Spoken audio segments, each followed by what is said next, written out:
Hello, friends, and welcome to the most glorious of events, the Movie Mavericks podcast. This outstanding program is hosted by two fine gentlemen, Jason and Trevor. Now make it so. MovieMavericks.com. Hey now everybody, welcome to episode 403 of the Movie Mavericks podcast. I'm Trevor Anderson, sent you over Jason Rugard. He's going to let you know what this show is packed full of. I don't know if it's shit or if it's shinola, but it's a lot of something tonight. We're going to be a little of talking each, right? Yeah, a lot of each here. We're going to run the gauntlet tonight and talk about movies that you have probably seen yourself out there. We're going to talk about Borderlands, that infamous bomb from back at the end of summer. We're going to talk about Alien Romulus, that hit from the end of summer. Also, Saturday Night, the Saturday Night Live movie that came and went fairly quickly from theaters. Trap, which was the Josh Hartnett, M. Night Shyamalan collab that, I don't know, I got some thoughts to talk about with you on that. And we have trailers, the latest Mission Impossible. Is it the final Mission Impossible? There's been a title change that alludes to such things. We're going to talk about... It says final. It says Final Reckoning, not Dead Reckoning Part 2. It says final. Very curious.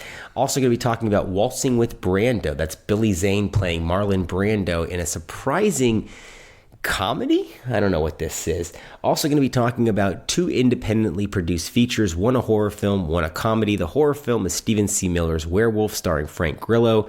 The comedy is Stavi's Let's Start a Cult. So lots to go over tonight. Some trivia, but the trivia is going to be from me to you, my friend. Are you ready? From my family to yours. Yes, I am. What were the first two titles pressed on DVD? And to give you a hint, they were both Warner Brothers titles. I don't know. I don't know. Were there only two? The first two, from my research here, which is very limited, I must say, it was two Warner Brothers films. I'd be surprised if they come out with two. One is, I feel, kind of obvious. And is it The Matrix? No, it's before then. This would be 96. Two films from 1996. Well, DVD... released in 1996, but I believe that the DVD came out in late 96, early 97. I don't know. One would be Twister. I don't know what would be. Oh, Twister. That would be a good one. The second one is a little less obvious to me. It's Mars Attacks. Interesting. Yeah, I thought so too. I didn't know Mars Attacks was a sell-through title, but I guess everything on DVD was a sell-through title at that point, right? That was kind of the novelty of it. Well, I'm Mars Attacks. I don't know what you... I mean, Mars Attacks was on VHS, so I don't see why it wouldn't have been. But was it a 1999 VHS, or was it still an $89.99 rental and all that kind of jazz? Well, I mean, I don't know. I think that with DVD, it was about picture quality and stuff, and Mars Attacks has a lot of vibrant picture to it. You know, I see. I thought always, in my thinking at least, that DVD was more of everything was sell through because every title was available for, you know, a retail price as opposed to just some titles being sell through with the VHS era, right? Where it was just the big movies were sell through and everything else you had to wait until later on down the line. What, a year or two after they came out on tape, they would finally drop to sell through unless you got a previously viewed copy from Blockbuster or something? No, not even, but not in the mid 90s. No? That was already well past then. Yeah, I think they were releasing stuff, you know. I don't think they had I don't know. I don't think they had a video window like that. Certainly not in the late 90s. I mean, maybe in 96, but I mean by 98, by 97 when DVD was released, and certainly by 98, that was coming well to an end. Yeah, there were a ton of sell-through. A shitload of movies. So that DVD came out right then. But let me give you an example. So I don't know. You know, we're talking 1997, 1998, and you have something like The Fifth Element or Starship Troopers. You could buy both of those on DVD for $20, $30, but you couldn't buy those VHSs as sell-through price. Oh, yes, you could. When they came out? Absolutely could. Yeah. I don't recall that. I recall those being... I bought it. I had The Fifth Element on VHS. Like day and date when it first came out. When it hit streets. I'm relatively certain, but I could be wrong. I want to say those. I mean, I could be wrong. Those kind of things out there. That's at least that was the novelty. Of that it would to have me. been right before DVD, or right around the time. That era. It wouldn't have been. have been right around the time when DVD first came out. Now, here's another question. Another trivia question for you. What was the first title shipped by Netflix? The first movie? Oh, I don't know. You know this because I know it too. And I don't. Yeah, and I don't remember what it is. But I do know what this is. But I'm not gonna remember. It's Beetlejuice. I know that was one of those ones that's constantly was in the news for a while. I know it was floating around, especially because when they stopped the DVD stuff. Yeah. And it just got somebody just reintroduced that knowledge to me the other day, and I thought, son of a bitch, nice. I knew that. And I guessed Saving Private Ryan, and I was like, no, it's not that. I was like, is it Amistad? No, it's not that. And fucking Beetlejuice. Those aren't bad ones, but yeah, Beetlejuice. It's the same era. It's just, could have been Goonies. Well, Beetlejuice would be, same era, I guess, of DVD, but I don't know. That is a weird thing, because movies are really old for some of it. Well, it's a catalog title too, right? So it kind of makes sense. That's what I'm saying. But they would be new to disc technically at the time, for sure. Everything was, even into the early 2000s. Everything was DVD was still pretty new. I remember getting Masters of the Universe, the Dolph Lundgren version, and being stoked that I had the widescreen version of it finally. Yeah, like it mattered at all to the quality of that fucking movie. You can squint and see them. All right, let's get into our movie reviews tonight. First up, we got Borderlands, the Eli Roth helmed, or apparently he was the first helmer on it. This had a production hell. The movie was shot years ago, finally saw the light of day with a production budget well over $100 million. And what we get on screen is a lot of stuff. Things happen. There's no real impact to anything that is happening on screen. I think that the most involving moments are the opening with Kevin Hart trying to spring a princess who's making fun of him, and it's just a callback to Star Wars almost immediately, and then things get even more derivative.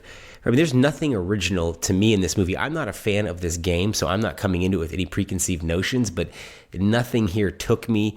I didn't like any of it. I just thought there's a lot of energy being wasted, from the production design to the acting to the money being spent, and it's all for naught. Nothing scores in this movie. It's not the worst movie of the year. That would still be The Crow as far as I'm concerned, but it's pretty. It's not even memorably bad, right? It's just bad. I don't know. I mean, obviously this is a 1-star review for me. Yeah, I mean, it exists. It looks fine on screen. They obviously spent money on it, and you can see that. Production value is great. Special effects are great, but again, it runs into the issue where you just don't care about any of the characters, and no matter what the action's happening on screen, it gets really boring after a while. Like, I just thought this movie was boring. Because you don't care about anybody. Yeah, and it was just ridiculous jokes. It was kind of and what we see now, which is so fucking weird, but that Jumanji remake, for some reason, has resonated through Hollywood, and it's created these weird movies like this, right? I feel like this is closer to, you mentioned Star Wars, for sure. Obviously, this is a science fiction movie, and I never played the game either, so I don't know anything about that. But a science fiction movie takes place on another planet, but God, it just feels more like that Jumanji thing, like that Jumanji remake, where you get a bunch of crazy characters together and set them off on an adventure, and also, why does this only take place on the one planet? There's a whole fucking world, a universe out there for them to do something, and she goes and she just gets stuck on that planet, and I'm so bored with that planet. Get off the fucking planet. In some spots, this even reminded me of Pluto Nash, in the weird shit that they were doing, and the cheapness of it, for how much money was being spent in some scenes. Yeah. Other parts were exceedingly cheap looking. No, you're not wrong about that. That's a good comparison, I think. Yeah, just it doesn't land. I thought the comedy didn't land. Obviously, the characters don't land. This does. It's interesting. This doesn't, I don't believe, hurt Eli Roth in any way, even though he directed this, so directly to blame. But somehow he skipped out on it, and it doesn't hurt anyone. It doesn't hurt Cate Blanchett. It doesn't hurt Kevin Hart. Might hurt Jamie Lee Curtis, because God, she's bad in this. But it doesn't really do anything to anybody, right? This movie just flies right under the radar. Like I said, so it's not even weird. memorably bad. Like, this isn't one where we'll think back on like The Crow and go, oh God, do you remember how terrible that was? It's just like, oh, that movie exists. I forgot. It even came just out. a blip on the radar. Like, it's so weird. Yeah, normally you'd get a movie that would tank this bad, and you'd think it would sour the name of someone, but it doesn't do anything to anybody. I wouldn't be surprised to see this rebooted or even sequelized with the direct-to-DVD sequel. I don't know. I mean, it is Lionsgate, so I guess Anything's you're possible. right. Direct to DVD, direct to streaming. Yeah. Anything. Yeah, so let's move on because there's not much. I can't even beat up on this movie any further. It's not even worthy of really kicking any further because it's not that bad, but it's just not that good either. It's just, I don't know. It just happens. This movie just takes place, and you go, well, nobody fucking should. That was that. that. Yeah, it didn't raise my pulse at all on any level. Yeah. All right, let's move on and talk about Alien Romulus. Let me hear your take because I know you're more of an Alien franchise fan than I am on this one. I was going to wait and buy the VHS of this because I thought $60? this is so cool. They're releasing a VHS. Yeah, because it was a VHS, but it was a proper VHS. It's full screen. So I thought if we're going to put that amount of work into a VHS, because when they do VHS now, they just roll the widescreen off onto a VHS. So like, here you go. I think that's retarded. I want the VHS. I want the full screen. So they're going to do that. And I thought, but then I thought I should watch it first. And boy, am I glad I did, because this movie's boring as shit. I don't understand why people like this. I don't get it at all. I thought I had a decent start, but it doesn't go anywhere. Like once they get on the ship or the space station, whatever the hell it is, it slows down so much. It's so boring. And the whole homunculus alien thing, crossbreed thing, I've been there, done that. Like, why are we doing this again? I don't know. I did not like this.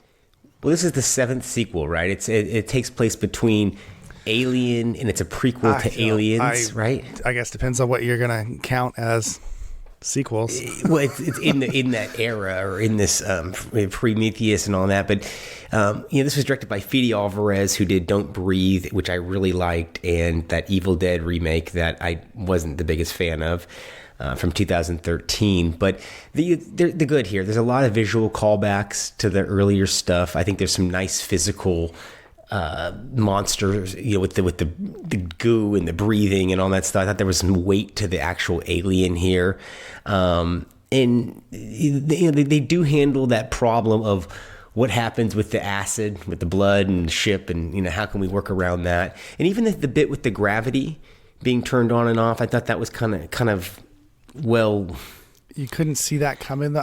Everything about this was just nonsense. Well, the story makes no sense. The gravity thing, there's no point. Let's back up here. They were floating around. They knew the gravity was to come back on, and they were just floating around like fucking morons. And even I'm thinking, why would you do that? But I don't. Why are they even tasked with this retrieval mission? It makes no sense why they're even put up there. They wanted to get. Well, but they said why, right? They want those escape pods because they're going to leave and go to someplace else, right? Isn't that what that? I missed that line of or that reasoning. Then I just thought this was very contrived to get them up there. And what was interesting to me was that the most, characters that I was drawn to were not the human characters at all. It was nobody human on the screen. It was that droid, and then you like the droid? Well, guy? I mean, I didn't like him, but at least he went through some sort of interesting change throughout the movie, and then bringing back that character. That dead character, or that character, I mean, I don't want to spoil too much here, but that did nothing. But they didn't do it for any point other than just to push the story along. And the last 20 minutes of this movie go absolutely batshit, where you alluded to it. There's some sort of like a callback to Alien Resurrection, where the breeding with the alien thing. I mean, what the fuck is? And people were blown away by this movie. Yeah, that was the whole point of this, right? Was that they were taking the aliens and they were going to create that's not new. A weapon out of them, right? Which is I know it's not new, but no. The point of the movie was she wants to go to Earth, right? Are they going back to Earth? I don't remember what the hell planet. They want to leave the shit planet they're on, which is like the slave planet. Right, and they won't let her. Slave bullshit. They keep pushing her. They won't let her, and so, but they can't fly very far because their spaceship's too slow. But they were going to go up there and get the cryo stuff so that all those people could go to sleep, right, and then they could fly to the other planet that way. Well, you which was the followed whole this point. plot better than I did here. I don't know. I mean, they explained it. That was the whole point of like the android guy. Like he couldn't go, but in the end, she's all fuck it. Look, take him. It's not the worst of the franchise. I think it's better than the Covenant, which was pretty dreadful a couple years back. That's not a high bar though. I mean, I didn't like the android stuff with this. I thought it was too a waste of my time. Like I don't care that she likes this android and that this android's like her brother. And they're going through this stuff. It just felt like superfluous to the fucking point. This is an Alien movie, you know? And I don't know. I like Alien, the first Alien. I like Aliens. I think Alien 3 is fucking awesome. But those movies are all Alien movies. This movie was like something else and then became an Alien movie. It's fucking weird. It's actually, this movie is Star Wars: A New Hope that turns into Alien. I think that this exists in that post... You know, with Prey, with this, with Predator, the Predator, that is, the Shane Black one, where these are all just fairly serviceable, but they don't do anything to further the memory or the legacy. And to me, that just reeks of cash grab. But I guess this is going to now spark it. I mean, does this at all make you want to watch that television show that's coming out? Because that Alien Earth now I have zero interest in. No, but I will. I mean, I will see it. I'll try it. I'll give it that much because it's Alien. I'll try it, but I have no hopes for any of this stuff anymore. I'm pretty much done with the fan stuff, with the remake stuff. I don't care about the callbacks anymore. I want to watch a good movie in the vein of past movies that were good. I think that, for me at least, I was kind of glad that they got away from the space engineer stuff that Covenant started getting really, they had it at Prometheus, and then they really got marred down with it, and the David character, the Fassbender character and all that. So I was at least glad that we were out of that cycle. But then as I'm watching it, I'm thinking, I just don't give a shit about any of the people on screen and all the callbacks and the get away from her, you bitch, and the slipping into the space suit and showing her how to use this weapon. And I just thought, like, it's just, hey guys, remember before? Let me ask you something about this. This is Alien. We've come this far. We know what Alien is. Do we need the first act of this movie? No, not at all. Like, why this is too much, guys? Like, let's get it. We can work character stuff into the actual Alien plot stuff. We can get this going much faster. We can have this be a lot funner. You should look back at Predator. We should look back at Aliens. We should start these movies off with a big action sequence. Maybe tease the alien stuff a little bit, and then go right into the alien stuff. I mean, I got to give it the credit, though. The last 20 minutes of this movie are fairly batshit crazy. So it does have a certain manic energy running to the end, which kind of redeemed it for me. Yeah. So that's why I give it a not a positive review, but it's not a terrible review either. It's kind of a middle of the road. It's perfectly fine, I guess. All right, let's move on and talk about Saturday Night. I think that I've been texting you and letting you know that I think this to be the best movie of the year so far. I was really enthralled with this. I've seen it now 2 times. Liked it just as much the second time. I think this thing moves like a fucking bullet. Let me hear your thoughts. Oh, you should go first because I don't have much to say. Really? So, yeah. Clearly, you're not on the same wavelength as me here. I'm not, but did you not find bad, I mean, I thought that from the cinematography and the movement of the camera, the script, I mean, the acting, the guy who's playing Chevy Chase, the guy who's playing Dan Aykroyd, I mean, I thought everything was done really to almost perfection. William Dafoe, I cannot think of a scene I would cut out of this movie. So I think it's the best movie I've seen this year. I highly recommend it. Your turn.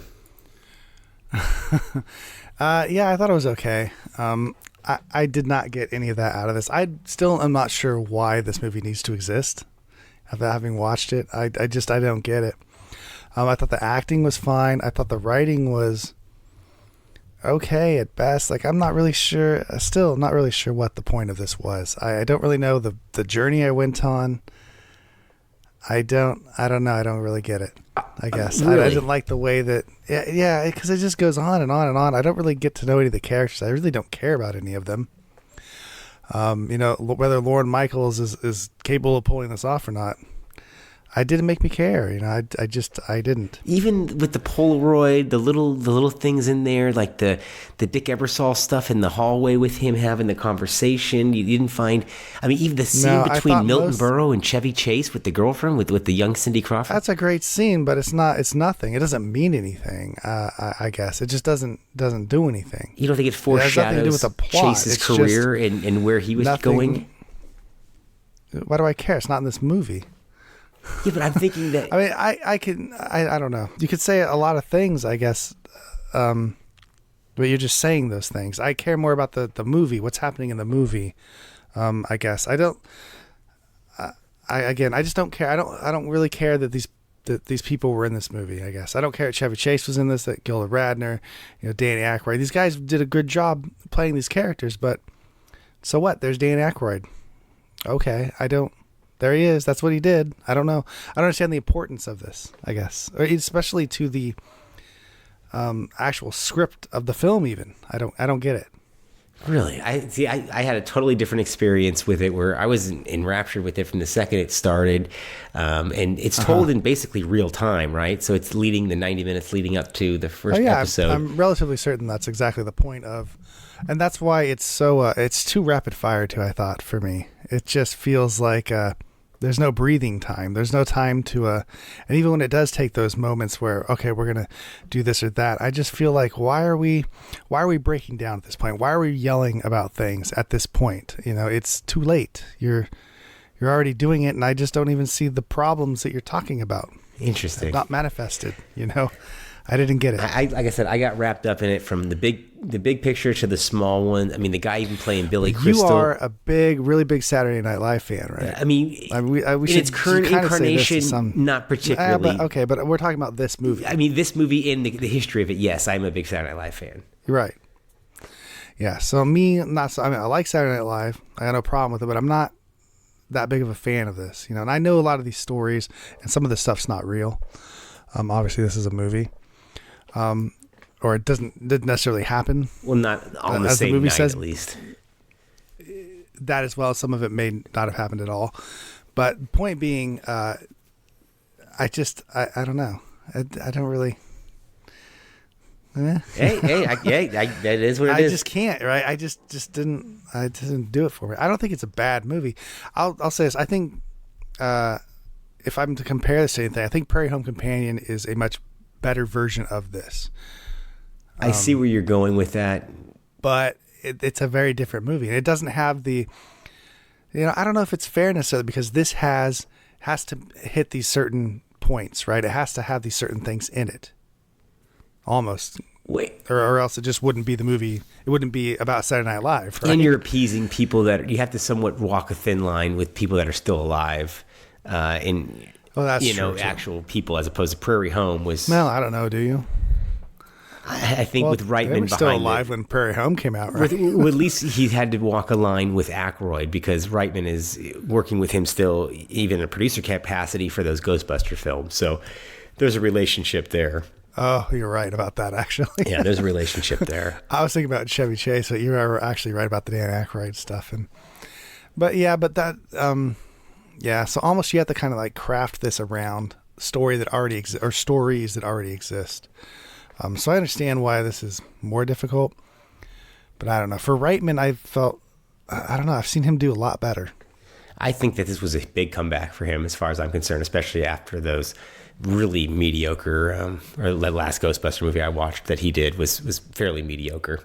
I thought it was a waste of what he does best. And I thought this was a perfect example of what I think he does best, which is, to me, it had a rapid fire, like that rapid fireness that you were talking about. That was the adrenaline shot of this movie. And I feel like it contains that energy the entire way through, never flags. And I understand what you're saying. They don't take a whole lot of time to delve on things. In fact, if anything, I thought the one scene that I wish wasn't in the movie, or I think that they give a little bit too much weight to, is the scene where Belushi's ice skating in the Bumblebee outfit. And it's cute and whatnot, but I thought that was a scene where I didn't need that scene in the movie. But outside of that, that was the only thing I thought could go.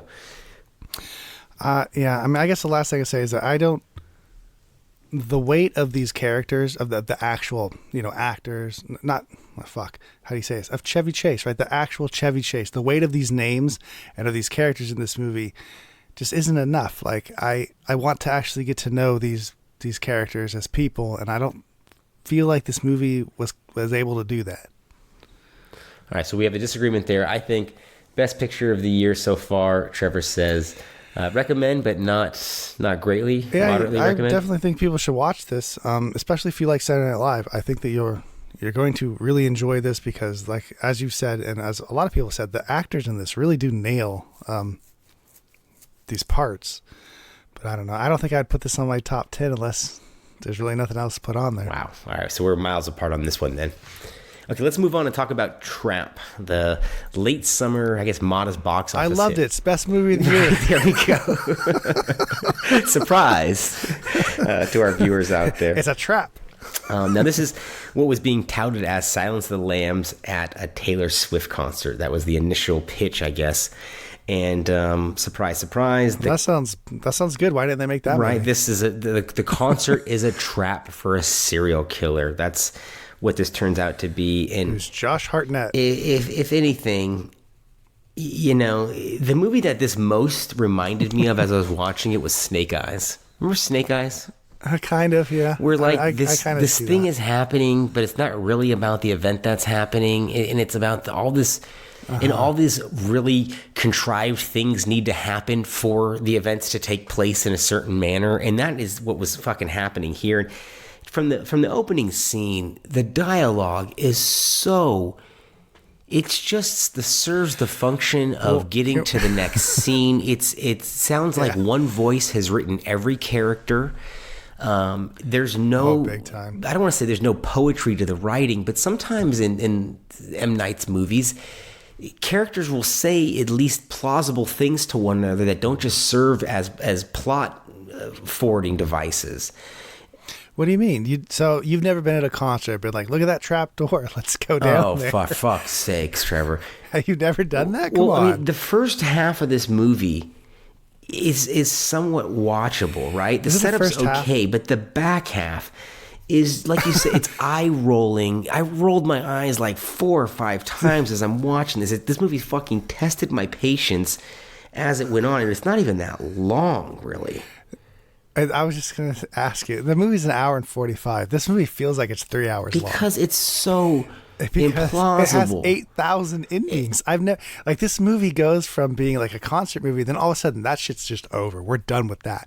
Now we're just running around doing shit. That's what, like, what is going on? I thought I understood the movie before they left the concert. I understood the movie. Once he tricks them, once he basically reveals himself, and it's just like, whatever, let's go, we're getting out of here.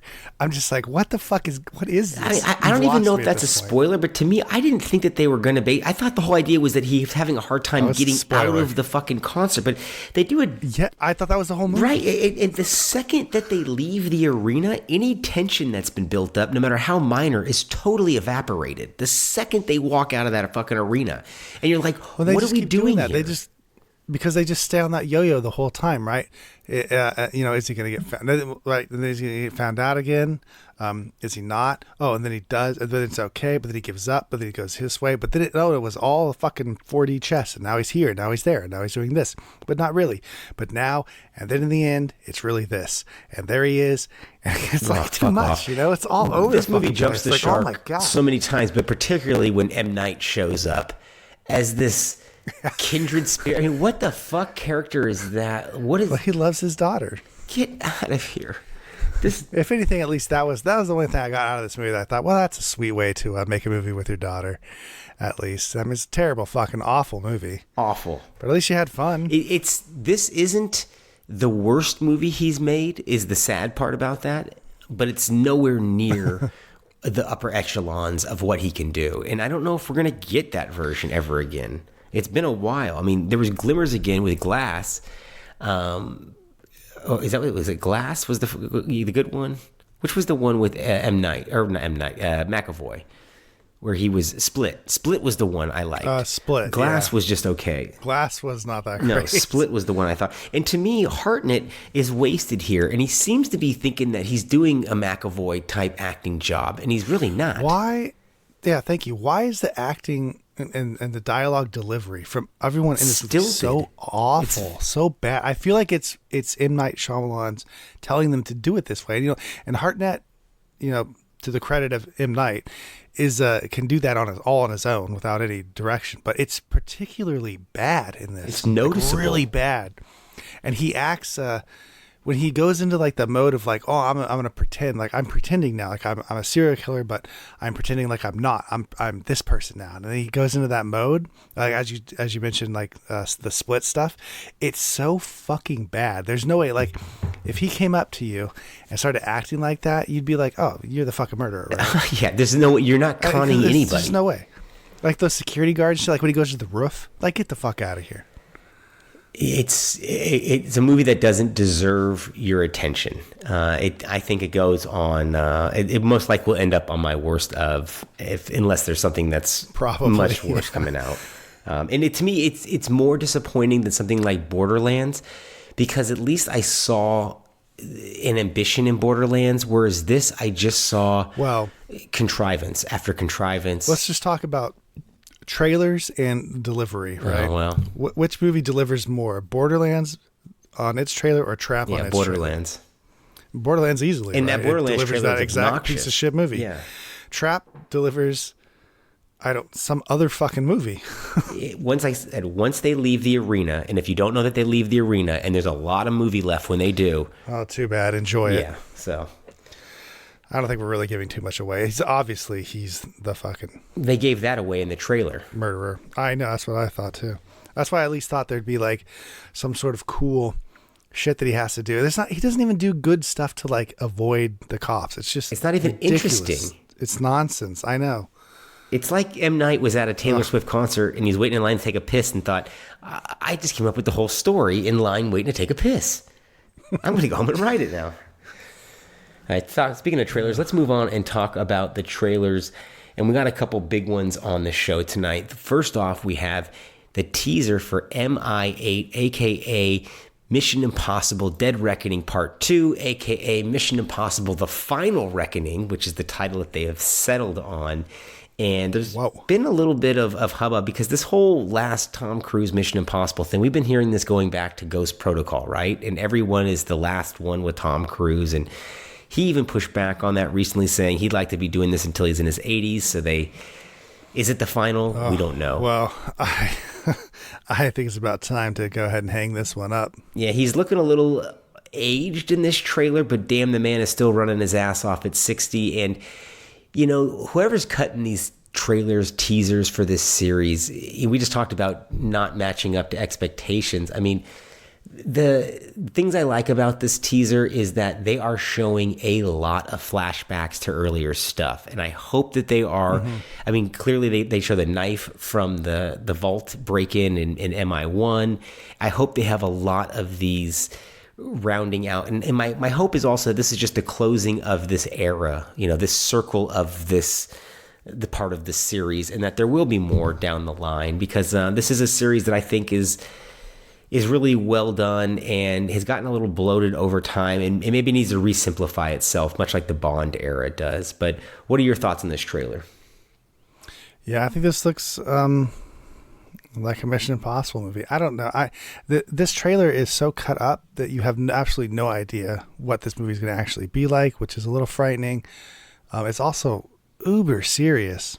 Like, aren't they all? Isn't that the whole thing to be a spy movie now? It's not fun. I'm not sure. That's what I mean. I'm scared after the last one, and seeing this trailer is a little like, oh, but still, I mean, it looks like great action. Looks like a lot of fun. So I'm in. It looks like about 3 hours.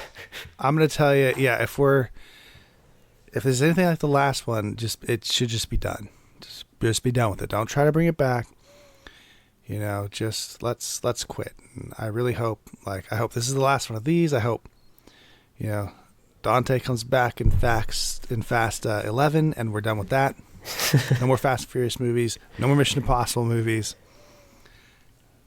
Still make James Bond movies, please. But let's just reboot here. Let's make new things. Tom Cruise can do new movies. Yeah, that's the one thing about this series. As much as I love it, it has stopped him from doing things that are even like Edge of Tomorrow 2, and things that he'd been talking about. Yeah, I'd like to see something else, because these really aren't. These just aren't that. They're just not that good. If I look at the entirety of this franchise, yeah, it's not that. It doesn't stack up to Bond. I'll say this. At least they're not giving away the big stunt in this trailer, because that becomes where the whole movie becomes waiting for that moment, and in Dead Reckoning. But they aren't really giving away much, are they, at all? No, not in this teaser. But what I did notice here is that, when he's doing, his fucking stunt reel is better than any stuntman in Hollywood at this point. But when he's jumping from a biplane to a biplane, which is just fucking crazy to say, but the outfit that he's wearing coincidentally was the same outfit he was wearing when he did that stunt at the Olympics. And I'm wondering if they filmed anything and are going to work that into the plot at all. Because that would be interesting. It was very odd that he was wearing the exact same clothing as in this trailer during that moment. I picked that up. Yeah, I don't know. That is interesting. They just had that Brad Pitt, fainting. Yeah, at the F1. At the F1 thing, which was obviously was for the movie. So I don't see why they couldn't do something with the Cruise Olympic stuff. Yeah. And this will be releasing on Memorial Day weekend of 2025, exactly 25 years to the day that MI2 opened up back in the summer of 2000. So the fact that this man is still running around and doing this, and we've had 2 James Bond incarnations since then. Since his time, is pretty crazy.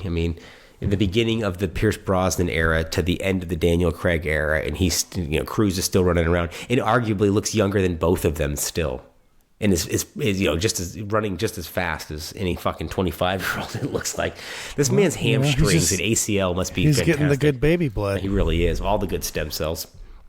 Mm-hmm.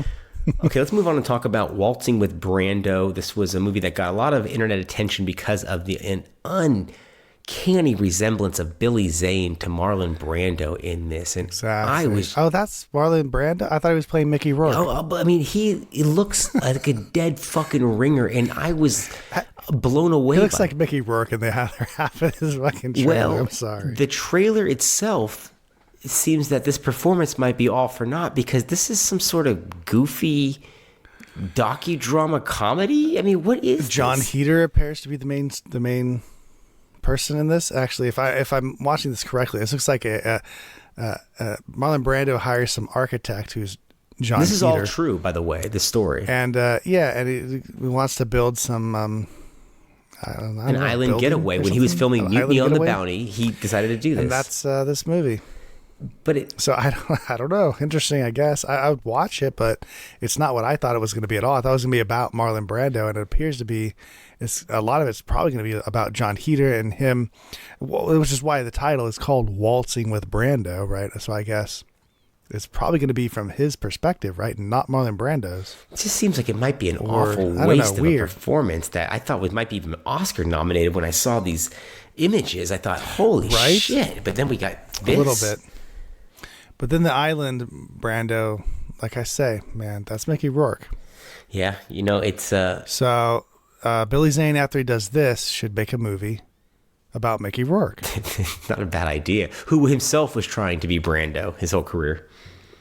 Oh, you just did it. That's the movie. I just went full circle, didn't Mickey Rourke, Billy Zane played Mickey Rourke. Trying to be Brando. Trying to be Marlon Brando. And we call it Dancing with Rourke? Rumbling with Rourke?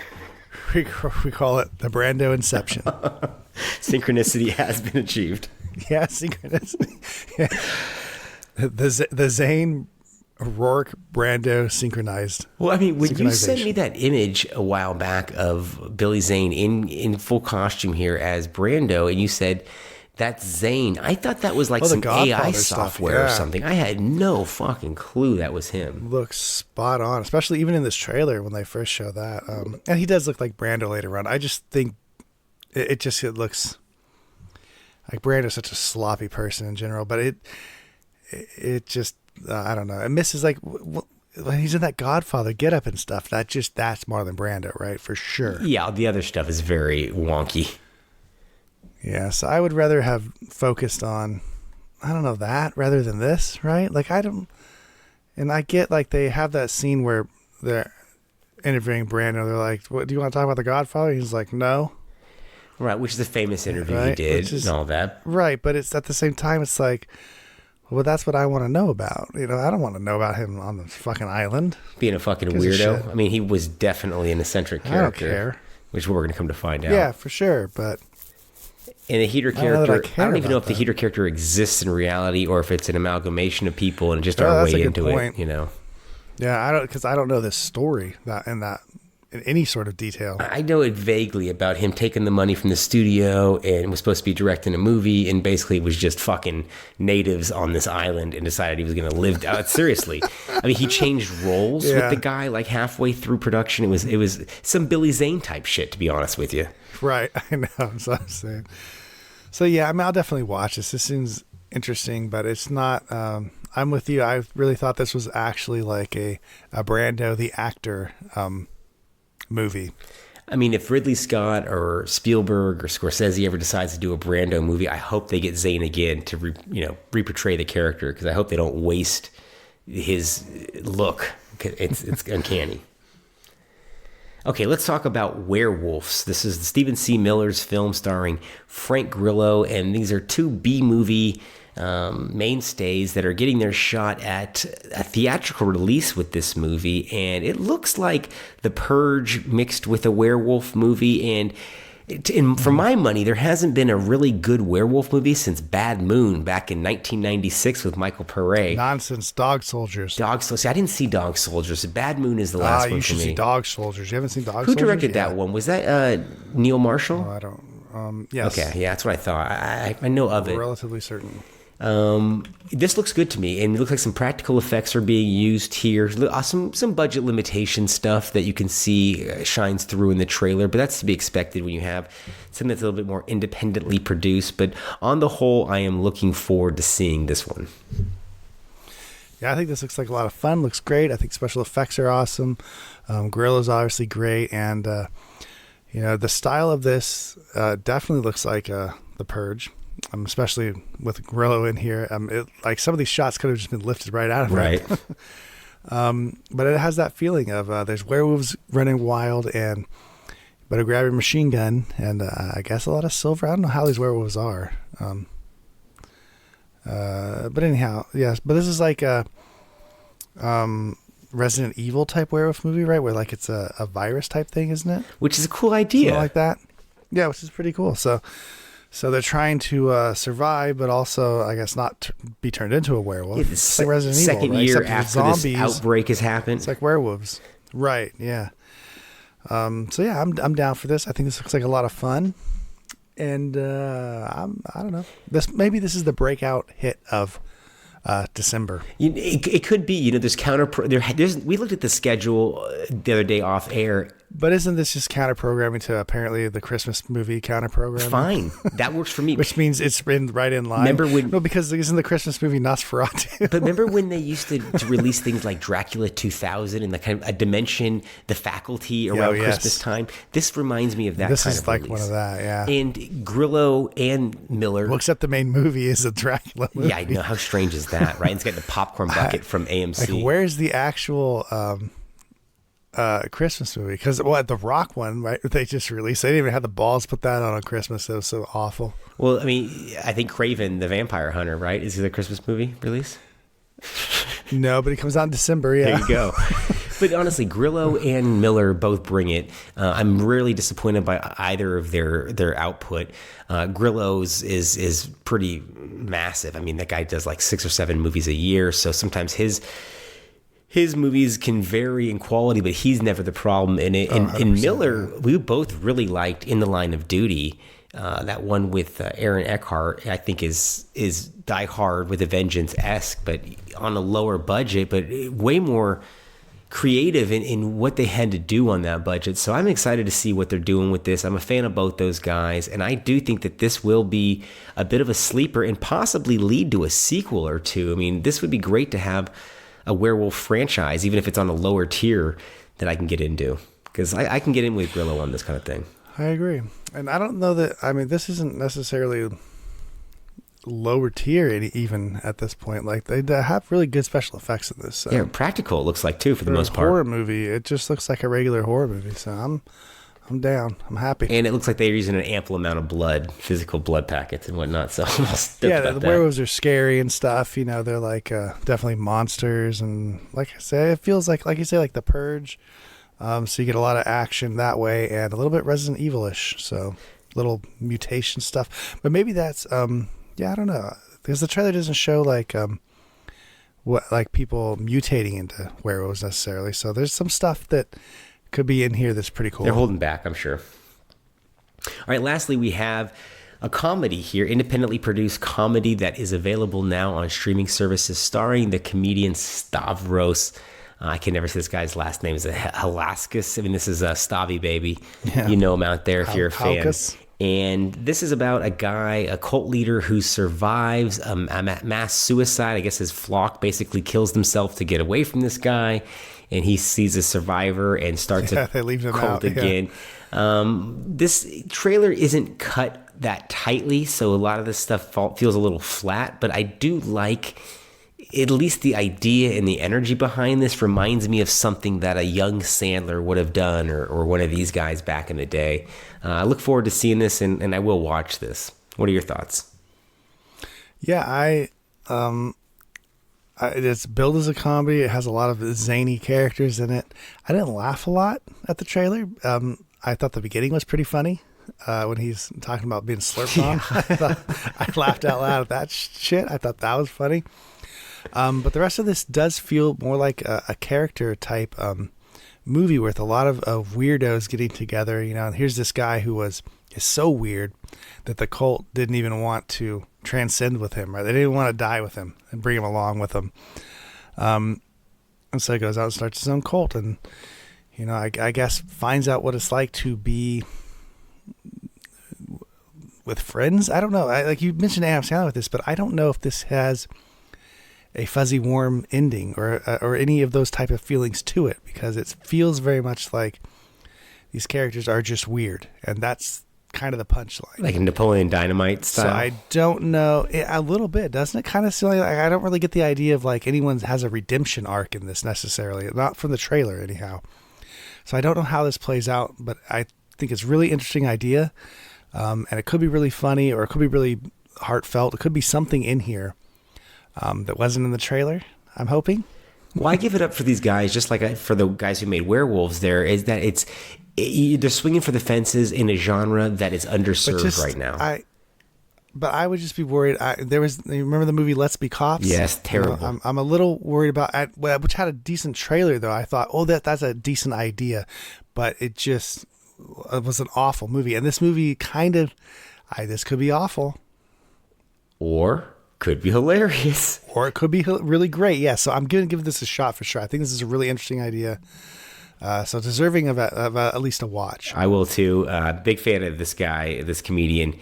I think he's just a funny presence, and obviously not movie star quality looks, but like you said, but perfect role in that sense. But a perfect vehicle to build around yourself would be this. Yeah, I think so too. And I believe he's one of the writers on this. It was his idea. I don't think he directed it, but wrote it and starred in it. And if it's a throwback to the old school comedies, which is what he was promoting it as, then that would be great. If it's a overly sentimental character study, that's not what I signed up for a movie called Let's Start a Cult with a comedian, a heavyset comedian in it. You know, that's just not what I want. Yeah, well, I don't think it's going to be that. I'm just saying, with Sandler, they always had that flip of the coin. Or they always had the lesson being learned. You know, the naughty and the nice, or the at least that warm, fuzzy kind of good feeling. To be fair, I did hear him on a podcast saying he specifically didn't want to do that because he hated that the character, there was always the golden lesson at the end of the movie. And he didn't want to have that, so that's why I'm a little intrigued as well. So that sounds interesting too. Yeah. So I'll give it a watch. Maybe it'll be something. I don't know. We'll look for our review on that in the upcoming podcast days because we'll both be watching this here soon. We'll both transcend probably after watching it.